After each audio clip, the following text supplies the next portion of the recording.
Welcome to the stress-free summer for working moms. We're going to get started. I'm going to start with prayer. In the name of the Father, and the Son, and the Holy Spirit. Amen. I'm reading first from the Gospel of Matthew, chapter 6, verse 34. So do not worry about tomorrow, for tomorrow will bring worries of its own. Today's trouble is enough for today. Oh, Lord Jesus, please just be with us today. Please just put on our hearts what you want us to hear, what we need to hear. Please help us remember that all paths should lead to you. When we're panicked and stressed about the summer and all the busyness and comparing ourselves to all the activities that are going on and what we can and can't do,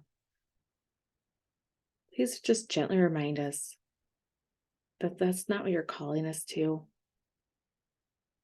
that we shouldn't worry about those things, that you're taking care of it.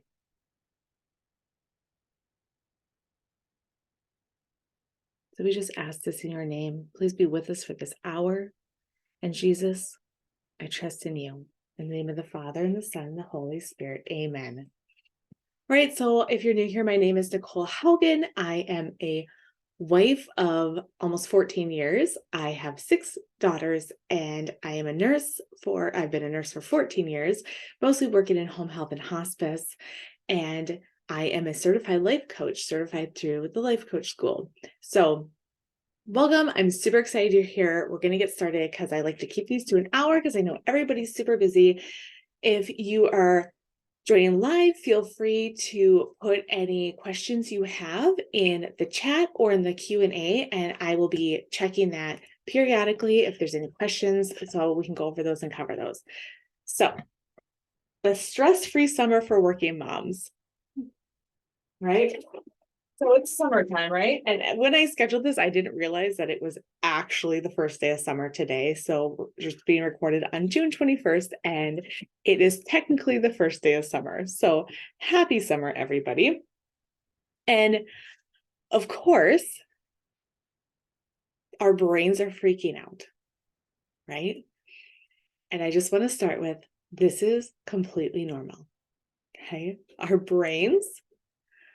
human brains are programmed to avoid pain, avoid effort, and to seek pleasure.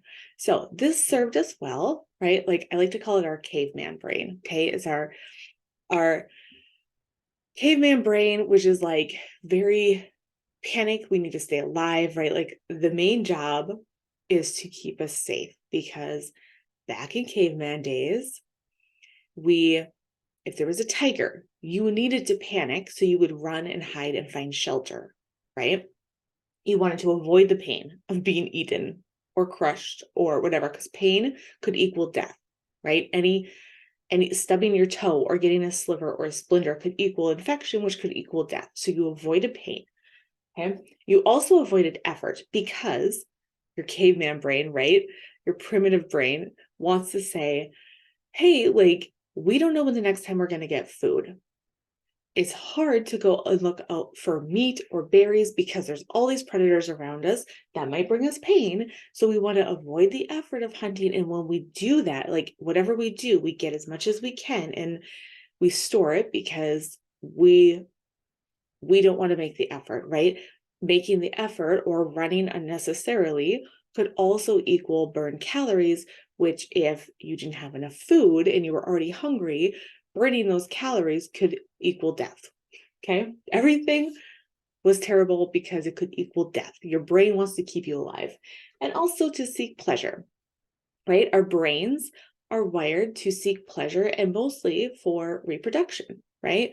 We want to continue to populate the human race, and so we seek pleasure, okay? We don't have tigers chasing after us anymore. We have food readily available to us, even overly available to us. It's now, instead of having natural foods and berries, we are compounded and thrown at a bunch of sugars, right? And starches. And so our brain who is still programmed for the primitive brain, right? Like back in the caveman days, now sees little things like, oh my gosh, our neighbor's lawn looks immaculate and our lawn doesn't look good. We might get kicked out of the club and that could equal death, right? Because back in caveman days, when you were part of a pack, you had a better chance of survival. So of course your brain is looking at all these ways to be like, oh my gosh, that's danger, right? Your lawn that's overgrown a little bit, not horrible, now equals you might get kicked out of the pack. People won't like you. That equals exile and death. Okay. Our brains literally think that we will die if we aren't included in the perfectly cut grass club. Okay. Same with activities, kids' activities, right? You see everybody's kids involved in all these things, and your brain is panicking, saying, oh my gosh, you have to get your kids in all these things because if you don't, nobody's going to like you. You're going to be exiled. That equals death. Okay. Down to everything, right?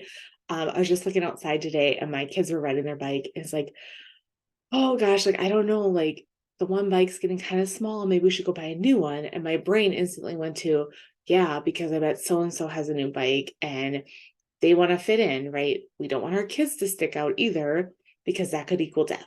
Okay. So our brains are very dramatic. Okay. So to start first and foremost with that, our brains are very dramatic. And it's important, right? Because it serves us. It keeps us safe. If you're driving in traffic and all of a sudden a car swerves in your lane, it serves you to panic and have that instinct. Okay. So this is very important. It does keep you alive. Okay. But the key is to find out what the problem is. And if it really is a big problem as far as like, oh my gosh, we're going to die because of this, or to start recognizing like, oh, it's just my brain trying to keep me safe. It's really not a problem and it'll be okay. All right. So that's what we're going to talk about today. When the things are really not a problem, but our brain is saying it's a major problem and we're freaking out about it. And one of the biggest things that we freak out about in the summer is working when our kids are home. Okay. It's a shift in the schedule. And so our brain says, oh my gosh, it's something new. We don't like new things because we could die. Okay. So you have to calm your brain down and say, okay, brain, we live in the 21st century. We have so much technology and gadgets. We have all the food available that we possibly could need, right? Anytime there's a change in season, our brains like to just be like, oh my gosh, we better panic because if we panic, that'll kick us into gear and we will stay alive. Okay, so I live in North Dakota and around here the winters are brutal. And my brain every winter panics about, oh my gosh, do we have proper tires? Should we go out and get new tires? What if we get stormed in? How much food do we have? What if the power goes out? Like, what should we all do, right? Like collectively. And then my brain likes to take it a step further and say, well, your husband isn't doing this, this, and this, and this. So you made a bad choice. He's not going to keep us safe. You probably should have married somebody else. Right? Like that's how quickly my brain freaks out when it starts snowing. Okay. So we're going to talk about it, right? But it is summer. So we don't have to talk about winter right now. It is summer. So if you've been here before and you've heard me talk about this, just mute me out for a minute, but I'm going to teach you the model. Okay. So this is what Brooke Castillo teaches in the Life Coach School. And it is so helpful. Once I learned it, it changed my life completely. So life is broken down into 5 things. Okay. You can put anything into, it's called the model. All right. So you have your circumstance. Okay. Those are the facts that can be proven in the court of law. So you can take any event in your life and you can say, okay, what is the circumstance? And you have to put in this line the things that are facts. Okay. And I'll give you an example right after this. So then you have thoughts. Okay. A thought comes in our mind that we may or may not even be aware of. And our thoughts, we often think are just true. We think our thoughts are the fact. Okay. but they're not. These are actual facts. We think our thoughts are the facts, but they're not. They're a story that we've told ourselves or belief we've had for a long time. And like I said, we're not even aware of them most of the time. And then our thoughts cause us to have a feeling. And I'm not talking about a physical feeling like hot or cold. I'm talking about an emotional feeling. So an emotional feeling is a vibration in our body that is related to the thought we are having. Okay. So like anger, sadness, excited, happy, all of those feelings only come because of a thought we had. Then from our feelings, we take actions or inactions.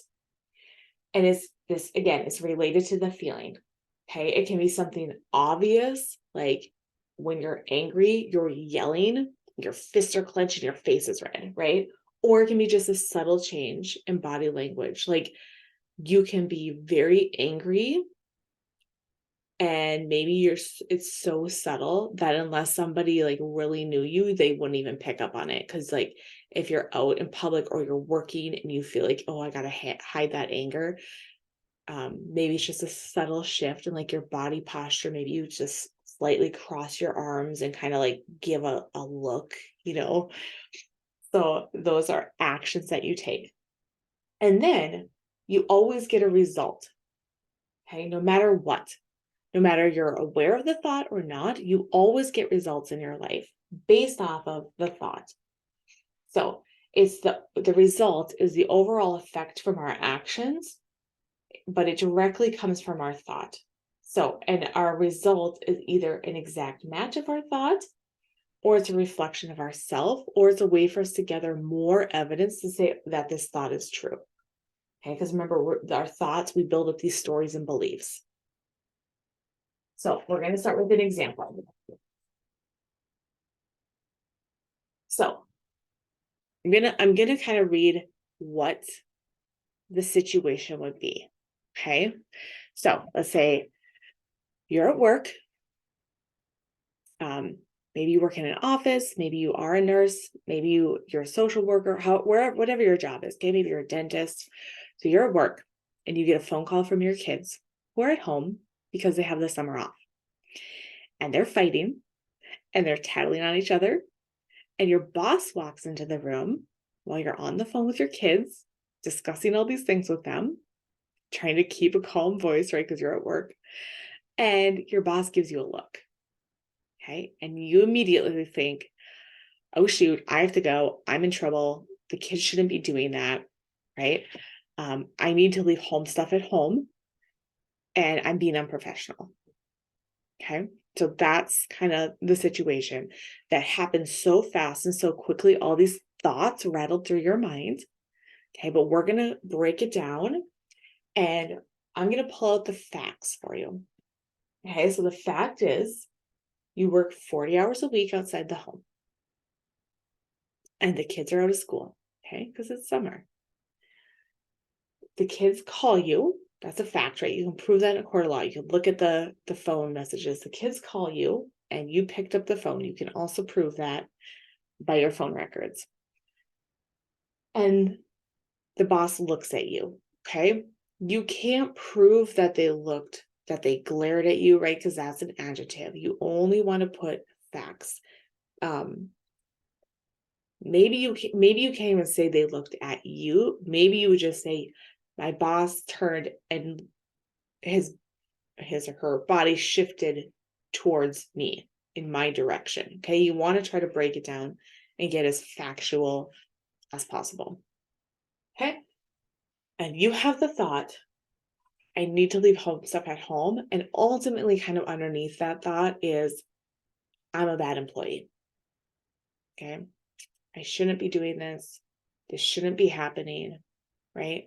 So I'm a bad employee. We always make it somehow about ourselves. Okay. And so you feel shame. And then you cut the kids off on the phone, right? You hang up, you get flustered. Maybe you go over to your boss and you start making excuses of why they called and how it doesn't happen very often. Or maybe you just ignore like your boss, right? Like he or she, you just kind of like pretend like they're not in the room and you pretend it's not happening. You rush through the rest of the day. You're not focused at work. When you get home, you yell at the kids, then you punish them, right? And then you don't follow through on the punishment, because I know when I'm mad, like I say, you're grounded into your room for a month, right? Or you don't get ice cream for the rest of your life, right? Like we give these extreme punishments that we know we're never going to follow through on. And then when your husband comes home, right, you give him the whole lowdown, you yell at him for him not even stepping up to help you because, somehow it's his fault. And you don't finish your charting from work. Instead, you decide to scroll on social media, you stay up watching Netflix, you binge eat, you stay up late, and you get to work late the next morning. And your result is you're showing up like a bad employee, right? So you see how your thought of I'm a bad employee gives you the actions and your result of I'm showing up like a bad employee. Okay. So when that happens, okay, because we used to do this to my mom. We used to call her and tattle on each other or whatever, and she used to get so mad. And she's like, well, what's the big deal, right? But now I'm like, okay, I get it. I get why she was so mad. So just pause. Okay. And especially if it happens often, like, okay, I know this is going to happen. First off, just recognize you have the choice to answer the phone or to not answer the phone. Okay. And then you might be like, well, I've told them only to call if it's an emergency, so I have to answer the phone. Okay, you may have told them that, but it's still a choice to answer the phone, right? We think, oh, I have to do this. That's just a thought. You don't have to. There are parents in this world that ignore their children, unfortunately. I mean, all the time, right? Like, I'm not talking about like just typical this stuff. I'm talking about like there are parents that unfortunately leave their kids for many hours to go to the bar or to, and like, back in the day, we didn't have cell phones. I say back in the day, like I'm old. I'm not that old. I don't think I'm that old. So back in the day, right, when we didn't have cell phones, there wasn't the option to call. Like you just had to hope everything was okay, right? So just pause, say, okay, am I going to answer this or am I not? So right there, it shifts into I am choosing this. And then remember, like when you're looking back on this, okay, let's say you just answered, you just didn't even pause, you're just like, oh, like you answered and this whole thing played out. Pause and then just say, like, okay, what are the facts? Is it really a problem? Did the boss even say anything to you? Did they really give you a look, or were you just worried, so worried in your mind that any way they would have looked over your direction at all would have been interpreted as like, oh my gosh, like, right? Because there again, your brain is going to freak out. They're like, like, that's not safe. Okay. So calm down, pause, breathe. What are the facts? And then I like to ask myself, are you tired? Are you hungry? Okay. Maybe you didn't sleep good last night. Maybe you woke up early and you couldn't fall back asleep for whatever the reason. Okay. Maybe you're just hungry. Like maybe it's been a long time since you've had a snack or water. I know for me, like a lot of times I'm just thirsty. Okay. And so when that happens, when you have those physical needs, our brain then really aggravates whatever thoughts are going through, right? It seems so magnified because you're already in discomfort. You're already thirsty, you're hungry, you're tired, and your body wants to avoid pain, remember? So then it grabs onto like, oh, this is the reason why. This is the reason why I can't sleep. I can't take a break. I can't, you like, whatever it is, right? This is the reason why I don't get proper nutrition, right? So you're just to recognize that your brain is going to latch on to whatever it can to find a reason to bring you back to say, okay, like you're safe. It's not your fault. It's the kids' fault. It's your boss's fault. It's the husband's fault. Okay. It's your coworker's fault. Maybe it's your patient's fault. Okay. So just recognize that. And then from there, we're going to go through the same exact thing, except this time we're going to say, okay, we're aware this time. Okay. So this one was just like quick, right? Like you just had your unintentional thought. You didn't even think about it. It just came, all these things, right? They just rattled out. So this one, same circumstance, right? You're working 40 hours a week outside the home. Your kids are at school. Kids call you. You answer, and your boss looks at you. Okay. So in that moment, if we pause right here, take a breath, and as your kids are talking to you on the phone, right, complain, you're just going to deep breath, okay? And we're going to model out about being at work, right? Because we have all these thoughts about being at work and how we shouldn't be at work. If I was at home with the kids, this wouldn't be happening. They get along better. They'd be able to do all these things, right? So I'm just going to talk about like where your brain goes to, why it's the problem. Work is the problem. Okay. So if you have the thought, we're going to pause. Okay. We're going to hang up the phone, say, okay, kids, I love you. This is not that big a deal. I will talk to you when I get home. Remember, you only call me if there's an emergency, right? And you can even list out what the emergency is. If you're bleeding, somebody's burned, house is on fire, whatever, right? So only call me if it's an emergency. Hang up the phone, and I'm assuming your children are ages where they can be home alone. Anyway, hang up the phone, okay? You're going to have the thought about work because you're going to sit there and it's going to feel horrible, right? You're going to think of all the reasons why you shouldn't have to be at work, why, all the things, right? Like, I'm a horrible mom. This is horrible. Okay. It's going to feel so horrible in your body. So when I sit and I think about that, it's like, okay, when I'm at work and when I am working, I like to have such conviction that I'm where I need to be, right? That's why I like to have the thought, I'm called to this. I'm called to this work. Okay. And that brings me such conviction. Like I can feel my body just relax. Okay. The tension goes out of my shoulder. It kind of piggybacks with a feeling of like empowerment because yes, I'm so convicted in helping people that I'm willing to be here. Okay. I'm willing to show up for this work. And maybe it's not so much you love your job right now, but the point is to pick a thought where you have a feeling that feels good with it. Okay. So I like to encourage people to do like a thought ladder. Okay. So if feeling I'm called to this does not feel great, right? Like it feels like, no, like it feels like I have to do this. We need the money, right? Again, I want you to break it down. Like, what does that mean? We need the money. You do have a choice to go to work or not. There are a lot of people who don't go to work, right? They live off welfare or Social Security and they figure it out, they make ends meet. Okay, so just to recognize even like the belief that you're telling yourself, like, no, I have to work.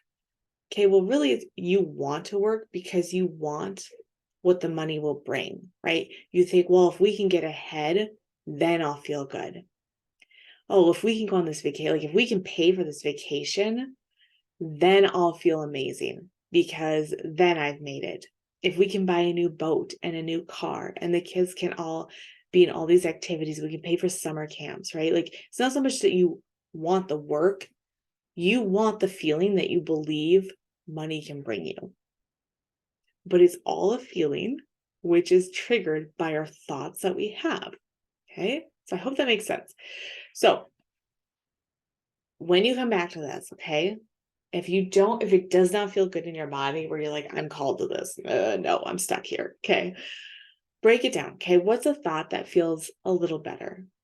And I like to just start at the beginning and just be like, okay, I have a job.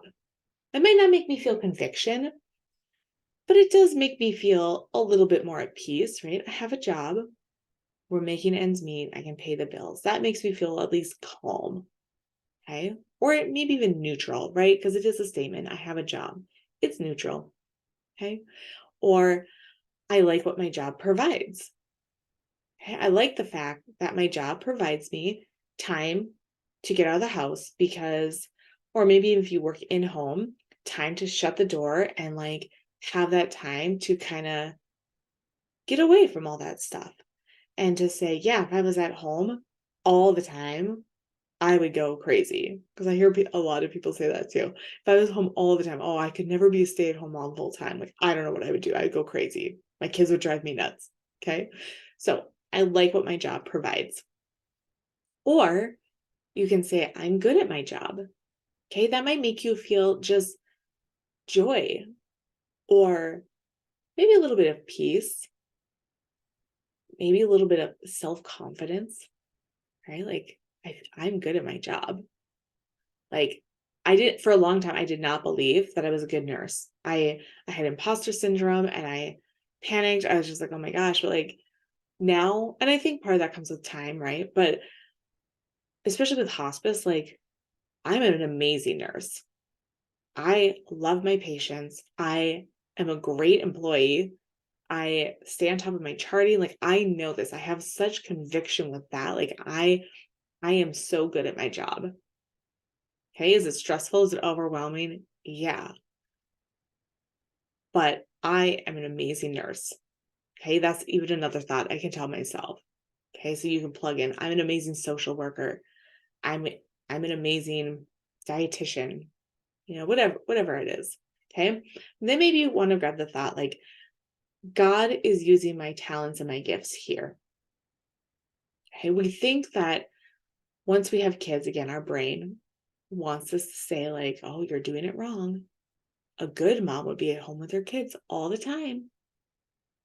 Right? But even Saint Zelie Martin had a job. She was a lace maker. She owned her own business. She had 5 living daughters that all became nuns, right? So I don't think she was doing it wrong. And she had a job. And she died young, right? She had cancer and she died young. So how is God calling you to use your gifts and your talents at your job? Does that leave you feeling peace and purpose? Okay, whatever thought gives you that good feeling. Okay. So I like to think like I'm called to this. I feel that with such conviction in my body, I'm called to help Catholic women through life coaching. Okay, I have such conviction with that. And then my brain likes to be like, well, yeah, but what if we have to do that forever? What if I love nursing? And then I like to tell my brain, like, nothing is permanent, right? Things can change. This is where God is calling me to right now. Okay, because our brain also likes to freak out and be like, oh my gosh, it's permanent. If you make a decision and stay here at your job, it's permanent. You have to be here forever. You're gonna miss everything out on your kids. You never can take time off work. Like again, brain's so dramatic. So just slow it down. Say, God is calling me to this right now. God is using my time, my talents, right, my gifts to serve these people through my work right now. Okay. Again, that gives me the feeling of conviction. I know that's what he's calling me to do.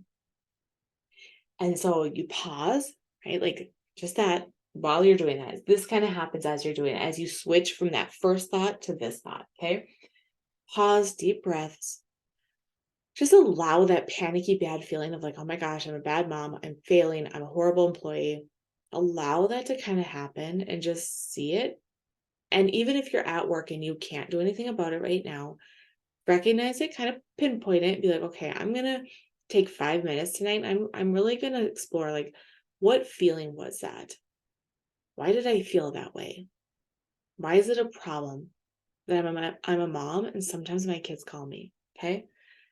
So do that and then find a thought that feels good in your body, get back to work, You're going to be more focused on your patient or your work, whatever, whatever you're doing. You're going to get more work done. You'll probably get your work done so fast, like you're asking your boss, your coworkers, if there's anything else you can help with, because if God is calling you to this, like you want to make sure you're giving your all when you're there. Okay. And then you're going to pray, because we're in the first model, like we're panicked, we're not praying, we're not problem solving. Okay. So you're going to pray. You're going to thank God for allowing you to do this work. You're going to be able to problem solve. You're going to see why this is not a problem at all. And the result is you're going to find more evidence of how you're called to do this work. Okay, there's going to be little things then throughout the day that you're like, oh yeah, like, oh, that was a God moment. Like, I think God really put that there for me right today, because he knew I needed that. God placed his exact patient right now because he knew they needed me. Okay, like you're going to just draw more evidence of that. And it's going to feel so good. So now let's talk about kids' activities. And summer camps, okay? Summer camps, kids' activities, when kids are in daycare, and a lot of times there's activities that coincide and your kids can't go to them because a lot of camps and things are vacation Bible schools are all during the day, and for hours where it's like, okay, can't justify being able to take the time off work to get them to the activity, pull them out of daycare that we're already paying for, go and get them to the thing, go back to work for a little bit, then go run and get them, bring them back to daycare and try to finish up work, right? Like there's just schedule wise, time wise, it maybe doesn't work for your schedule. It doesn't make sense financially to do it that way. And so we have a lot of drama about this, right? Again, our brains want to stir up all the things, right? So a lot of times, like I said, the camps are expensive. We like to think too, how will we get it all done? Trying to fit in if your kids are in some activities, and then if things overlap. And then I know for us, like we try to get into eye doctor's appointments, dentist, catching up on immunizations, anything like that during the summer. We try to do those things. And then if you are going on any vacation, is trying to get to those things as well, right? Planning out that, when can we fit it in? Or like maybe your husband can take up time off work. You also can take time off work. It's like maybe a lull at work, like, okay, all those things. Maybe then you also have on top of that, it's like, oh, how much more time can we possibly take off work? Because then we use up like our PTO or vacation days, and then we don't have anything left for like their appointments and all these things, right? And then maybe like also kind of combined in this, there's a lot of like, at least around here, we have a lot of like barbecues, picnics, gatherings with friends, and everybody invites you to everything. There's maybe local, we have like a local where like there's music, and it's in like a city park, and people can go. Well, it doesn't start till like 7 o'clock at night and gets done at 8. We have to drive, so by the time you get home it's 9:30. And so then if your kids are in daycare, they're up later, because during the school year you would never do that, right? Because they'd have to get up and go to school, but they still have to get up and go to daycare. But you feel bad, right? Like you don't want to miss out on these activities. Like it's summer and you think, oh, they should be having fun. The kids are missing out, right? And it just feels so horrible. So we're going to walk through that, all the activities, okay? So we're kind of lumping all of that into one. So what are the facts, okay? Facts are there are kids' activities. There are kids' activities any time of year, no matter what season, no matter what age now too. There used to be even like kids didn't really start sports or activities until maybe 7th, 8th grade. Now you can put your pre-K into activities. There's dance groups that start when they're like 2 or 3. There's t-ball, there's golf, there's all sorts of things, right? Swimming, like you can get your kids in anything. So there are kids activities that's provable in a court of law, okay? All times, all days, all seasons, everything. And then we're going to put down summer camps, okay? Because it's summer, and And they have like, day camps. And then around here, they'll do like vacation Bible schools where you drop them off, pick them up. So just summer camps. There's summer camps available. And your kids are not attending any of them. Okay. Like they can't attend any because they're in daycare and you work. Okay. So you have the thought, my kids are missing out. And you feel so guilty. It feels so horrible in your body. You feel just, it feels like it's heavy, like it's in your chest, and it just almost feels like a crushing pressure on your shoulders, because like, oh man, like my kids are the ones that are missing out. Like you feel so guilty. Okay. And then the actions you might take are you don't really decide, right? You flip back and forth on if you can make it work or not with every activity that comes up. You look at it and see if you can fit it in. And then you decide no. But when the days get closer, like you think about it again, right? Like maybe you can, like you just spiral in your mind. And even like after you've decided no, you're still thinking about it in your mind. Well, maybe we can make this work. Maybe we can fit it in. Maybe if we switch this payment, maybe if like we do this, like we could afford it. Right. And then you yell at the kids because they're asking all the time about doing things, going to friends' house, doing all these activities. And so you don't set a boundary or schedules because all of it feels yucky. And you get mad then when they aren't listening to you. And when they continue to ask questions all the time. You're not planning anything else for fun because you're so caught up in like trying to see if anything will work. You're not picking anything to do. You're not praying. You're not problem solving. Okay. And your result is you are the one missing out, right? When you act this way, yelling at the kids, not making this, like, you're missing out. You're missing out on some time with your kids.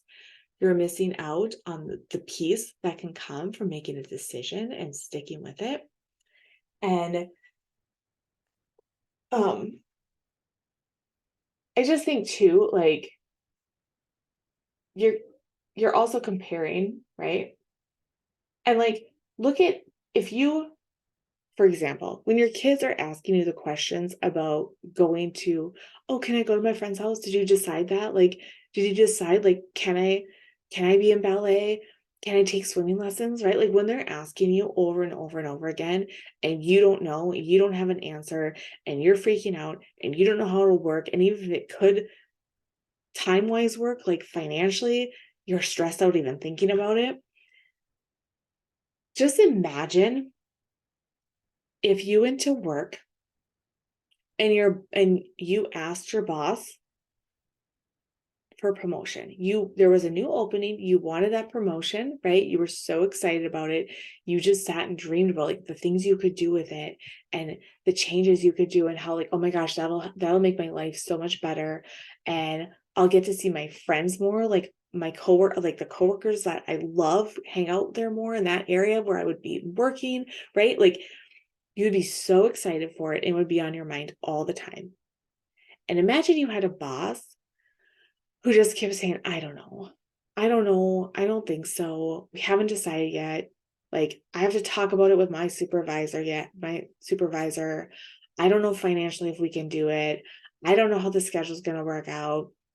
And then what if they were like, maybe, okay? Like, your hopes would just skyrocket, right? And if they said maybe, or even if they said no, they're just like, okay, fine. And then what if they came back and were like, well, maybe we can work this out. I don't know. Gosh, I don't know. So then you just kept asking, right? Because, hey, I got a maybe. Hey, like, I think they forgot about it. I better ask. Imagine how you would feel in that situation. And yet we put our kids in that situation all the time, especially when kids are a little bit younger. They really have no time concept. And so when you say, hey, I'm going to decide later, they don't know if 5 minutes is later or if 3 weeks is later. They don't know that. They just heard, okay, it's an option still. So I'm going to keep asking. I got a maybe. So I want you to just put yourself in that situation and just have such compassion for your kids to say, yeah, of course, that would be frustrating when there really is no schedule. They really don't know if they're going to get to see their friends or not. Okay. They really don't know these things. So of course they're going to keep pestering me about it. So just try to have compassion, and then have compassion for yourself and just say, yeah, there's a lot of things going on. Like, my work is really busy right now. I have so many patients, trying to fit everything in, and everybody else is taking vacation. So a lot of the workload is falling on me. We really financially can't afford this, and it sucks. Okay. So just have compassion for yourself that, yeah, like, it's not fun a lot of times. And we think that that's a problem, to feel that life sucks. Again, our brain is like, no, that's not pleasure. So get out of there. You better go spiral and go watch Netflix and go eat candy, right? Because that'll give you a little dopamine hit. So we tend to do that instead of just like making a decision, problem solve. Okay. So I also want to talk a little bit about our expectations versus the reality. So when I was growing up, we always entered things in the local fair. So they had like an open class exhibit, and we would do crafts and baking. And we just loved it. And as we got a little older, like, my brother and sister and I also volunteered, like, working. Well, I guess it wasn't volunteering because we got a little bit of pay. We would work there, right? Like, you went and you like clean the display cases, and then people would enter their things, and you'd help like the judges, like, you'd be there writing the things down, and then you'd put them on display. So when people came in to watch, like, everybody got to see it. It was so much fun. Okay. So I have the expectation that my kids are going to do the fair. It's going to be so much fun, and they're going to love it. However, the reality is, now that I'm a parent, and granted, there was 3 of us growing up. Okay. Now that I'm a parent and there's 6 children wanting to enter things, it is not fun. I do not get to enter things because I don't get to focus on my things. I usually forget about it. So we're kind of scrambling last minute. Okay, what are some crafts that we can quickly do to enter? In fact, one of my daughters this morning was like, I want to enter one more thing. What's something I can make quickly? And it's like, I don't know. Like, it's like, make a greeting card, color a picture on a piece of paper is a greeting card. Wham. Like, okay, so like, I had all these expectations going into it, and I was just like, oh my gosh, like, it was going to be this lovely experience. We were going to craft all winter. My kids were going to love doing crafts as we were watching shows as a family when we're all stuck inside for the bitter cold.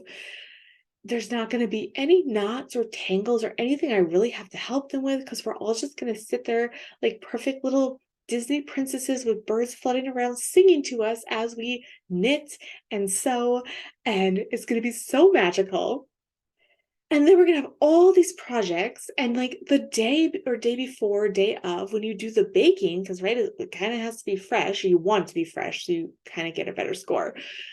You're going to do baking, and it's just going to be so magical. It's going to be this wonderful experience and bonding time with your kids, and like, it's just going to be so magical and wonderful. And then when you go enter it, they're going to win prizes and get a little money. It's just going to be amazing. And that does not happen. The reality, like I said, I forget about it. So we're rushed. Baking with 6 children is not fun. It's a disaster. There's things everywhere. I have found, like, now we live out in the country, so I have to plan ahead of time baking items, because a lot of times I don't have some random things on hand. Like, they want to make some more cupcakes, right? Like, who, like, you have to get like a gelatin or something to make homemade marshmallow to put on the top. But like, I do not have that in my pantry. Okay. So I have to plan a special trip. It's super expensive now to buy all the ingredients. Then when you're done, okay, I'm yelling, I'm fighting, I'm screaming, because like, nobody's listening. It's a mess. Nobody's waiting their turn. Everybody's coming up asking, when's it their turn? When's it their turn? Then when you're done, you have so much baked good items. Like, I've gotten a little better of like using this batter for this kid and this kid, like, just to help on expense time. But it's a disaster. It's expensive. I'm yelling. The kids are crying. I'm stressed. I'm tired because I've been baking for 4 days. My feet hurt. Okay. So the reality is, that's the reality, right? Like, kids are kids. There's messes. I'm not always prepared, or even when I am prepared, I can't expect everything. And so then it doesn't work out how I've played up the expectation in my mind. So I think that's a big part of having stress-free summers, is saying, okay, what is the reality?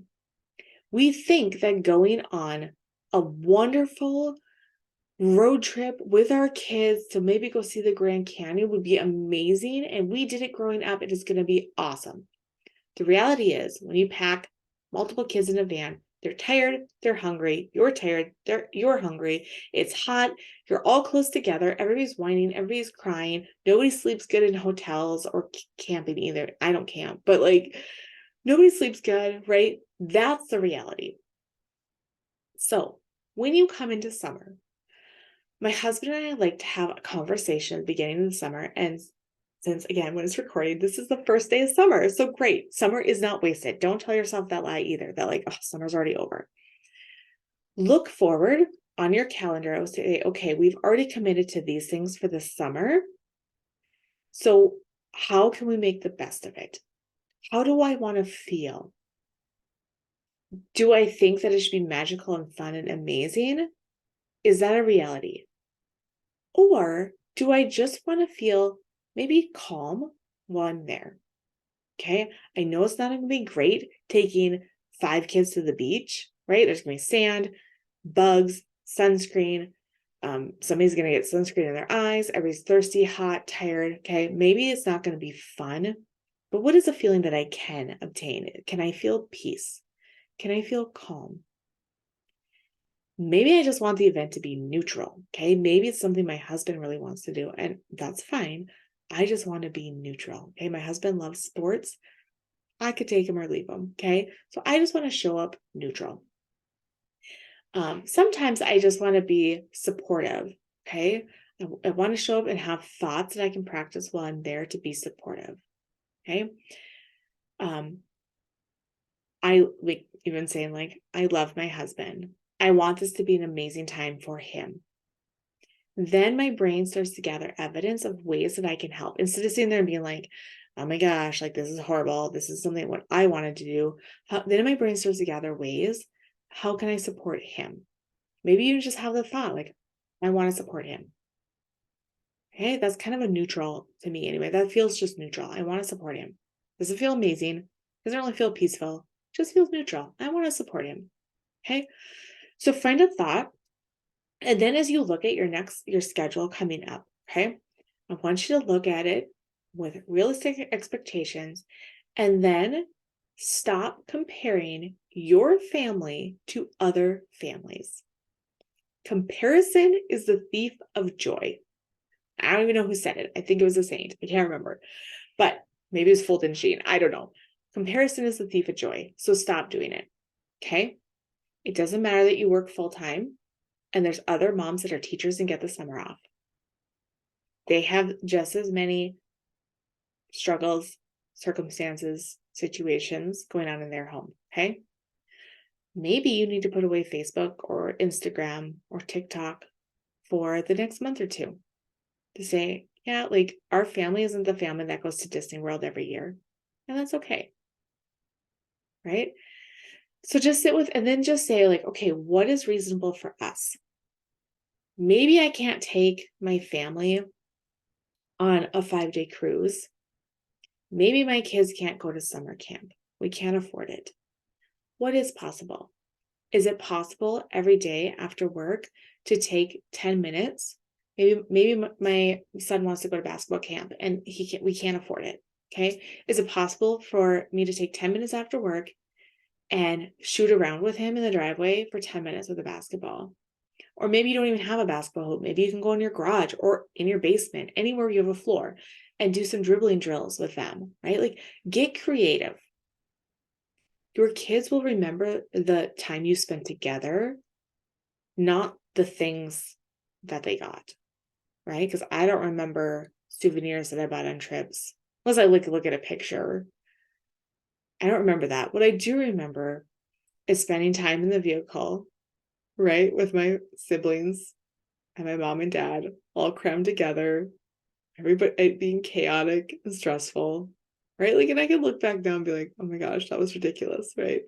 Like, I can look back on fair memories and be like, yeah, my mom was like yelling and screaming every time the fair came. And now I understand why. Okay. And I just like, now I treasure those memories. Okay. But I would love to be the mom who doesn't have her kids remember their mom screaming at them at fair time, but does just have it like, okay, it was a bit chaotic and stressful, but I really appreciate that my mom took the time and she was patient with us and she taught us baking and showed us how to measure and walked through things with us. Okay. So, what does that look like for your family? Again, maybe it means like just going to the lake for a few hours instead of doing a 5-day camping trip to a lake. All right. So just get creative with it, what it looks like for your family. And then also, I know there's some questions about like screen time, and especially when kids are at home. I am a firm believer in having and being problem solving with your schedule. Okay. So when kids are at home for the summer, I like to set up a schedule and say, okay, from 9 to 10 is reading time. And maybe not that long, right, for the youngers, but the ones that are older that don't really like to read, I pair them up with a little one and they love it. Okay. From 10 to 11, you're going to be outside. You're not coming inside. It doesn't matter. You can grab your water bottles. Everybody go to the bathroom before you go out. You don't need to come in for an hour. Then we have lunchtime. It's usually a set time. We do between 11 and 11:30 is lunchtime. Then after lunchtime, then they're allowed to watch TV. So they know, again, kids don't really have a concept of time. Even the older ones, like they have some concept, but if you're always like later, yeah, maybe, like they don't, that doesn't sit well with kids. So say, remember, TV time is from noon to 2. Okay. Because my youngest still naps. And so basically for us, it's whenever she wakes up. Sometimes it's 40 minutes, sometimes it's 2 hours. So give or take. And in that time, they're allowed to do crafts if they're quiet. Again, I have 6 girls, so they love crafting. The oldest one likes to just go read. So she goes and reads. And, like, and then find things that are interesting for them. Maybe you have a kid that loves Legos and they're at home by themselves and they want to go to friends all the time, but that's not possible. You don't feel comfortable having them do that. Say, okay, verbalize to them, friend day is every 3rd Saturday. Okay. Like show them so they have something in their mind instead of just being vague with them. Friend day is every 3rd Saturday. But if you want to go to your friend's house, I want you to show me that you're doing other things than just watching TV. So I know you really like Legos.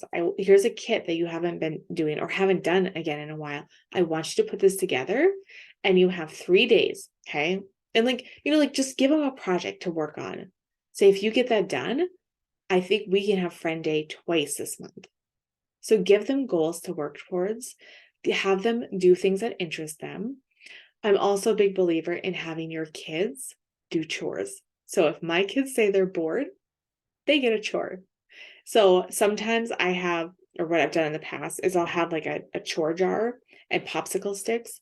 And so, okay, you're bored, go pull a chore out. And the chores, they either have like a cup for like the older kids and then the little kids, it's like the little kids like, oh, go wipe off the table. Like, so they go, wipe it off. But so I give them chores that they can do. My kids do laundry on their own. The oldest, for reference, the oldest is 12 and the youngest is 4. So I have 12, 11, 9, 8, 6, and 4. So my kids do laundry, they clean bathrooms, they scrub floors, they know how to clean mirrors and windows, vacuum, they know how to pick up. And also the younger ones, when you go and say like, oh, pick up your room, right? If you look in and it's overwhelming to them, then I say, okay, you go pick up the Legos. You're going to pick up the garbage in your room. I give them specific things to focus on because their brains are the same as ours. It's going to freak out. It's going to say, this is too much. Can't handle it. Okay. So if they're bored, I give them a chore to do. So just set times for things and chores. I've also incorporated this year my three oldest, and then actually they really enjoy it. So also my fourth child also wants to do it. They cook meals. So right now, actually, as I'm doing this webinar, the two oldest are working together to make lunch. They're having lunch. They are serving it, they're eating it, and then they do cleanup. So we do have like set chores to help minimize fighting, as far as like, okay, this day, this one does the dishes. This day, this one does drying. This day, this one sets the table. Okay, because otherwise it just got to be the fight because everyone should do the easiest chore, or what they thought was the easiest chore. So just make sure that you, obviously, like, your kids are safe. But I give them things, and then it's up to them, right? Like, I kind of give them a list of things that we have available, or they know that I run to town about once a week. And so they have to let me know if they want to do pancakes and we don't have pancake mix, that they're responsible for letting me know. Otherwise, if it comes their day next week to do it and they don't have it, they have to find something else. So it's really given them a lot of responsibility. They enjoy it. They look forward to it. I kind of leave them to their own devices so that, like, I'm here. So if they need help, they can ask. But how could you incorporate that into your home? Give them a task, something that they enjoy. If your kids enjoy baking, set them up with some sort of baking. Maybe you can collaborate with a local place where, like, you can donate the food then if they like to bake a lot. Okay. So get creative with it. Like I said, and once you're out of the guilt and the overwhelm, you start to panic less and you can get creative. You can problem solve. What works for us?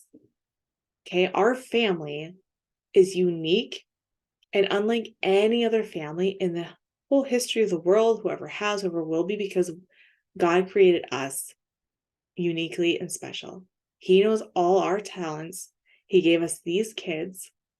So what can we do? And I'm not going to compare myself to other families down the road.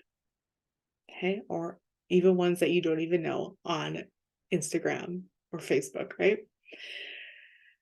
So I hope this was so helpful for you guys. This was so much fun.